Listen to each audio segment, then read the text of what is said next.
In today's Major League Baseball amateur draft, San Diego State pitcher Stephen Strasburg is expected to be the #1 overall choice by the Washington Nationals.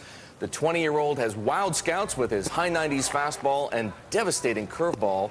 There's the fastball right there. The pick, though, will not come without a hefty price tag. Reports are that he wants a record $25 to $50 million contract.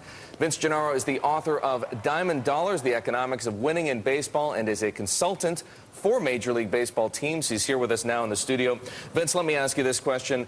Reportedly going to be a record contract request by Strasburg. How does he, and more importantly, his agent, Scott Boras, who seems to be all over these kinds of deals, come up with a number like that? Well, I think Boras likes to put those numbers out there. He likes to put high numbers out there, and then if you come in at 2/3 of that number or half that number, he's very happy. He's done that in the past with many of his players. All right, Major League Baseball sent out a memo to the teams trying to pressure them for a decrease in draftee contracts. Obviously, this would not square with that. So how's Major League Baseball going to respond? They can't possibly approve of this, can they? Well, Major League Baseball really can't intervene in a literal way where they prevent the contract. This is a tricky one because this player is a once-in-a-generation player, according to many scouts. Now, we all know that scouts tend to get hyped up and are very positive about players, but they call him a once-in-a-generation pitcher who can throw 100 miles an hour, struck out 23 batters in a game this year, and is an extraordinary talent.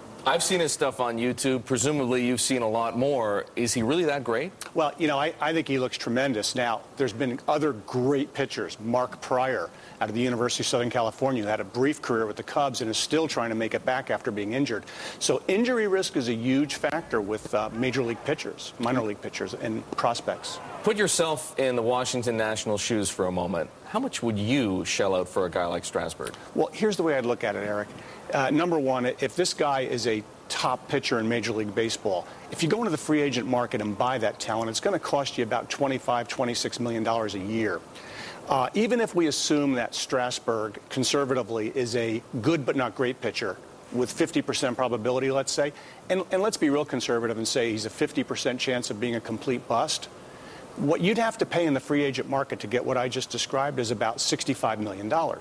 Now, the way the collective bargaining agreement works in Major League Baseball, if you had that player as a draftee, you'd end up paying him about $25 or $27 million. So you're really saving about $35 or $40 million. So there's a huge savings there. Now, if you, let's say we look at the time value of money and we use the CCC bond rate because we want to look at this guy as a high risk, which he is, you know, you could still justify paying Strasburg a $20 million signing bonus and really expect a positive return on your investment if you're the Washington Nationals. Okay, so that's the Nationals' perspective as far as what they gain. We don't have a whole lot of time left, but try to give us a sense of what the risks are for the Nationals. What if he doesn't want to sign with them?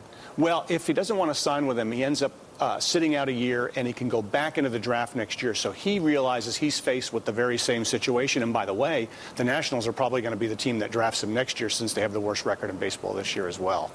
All right.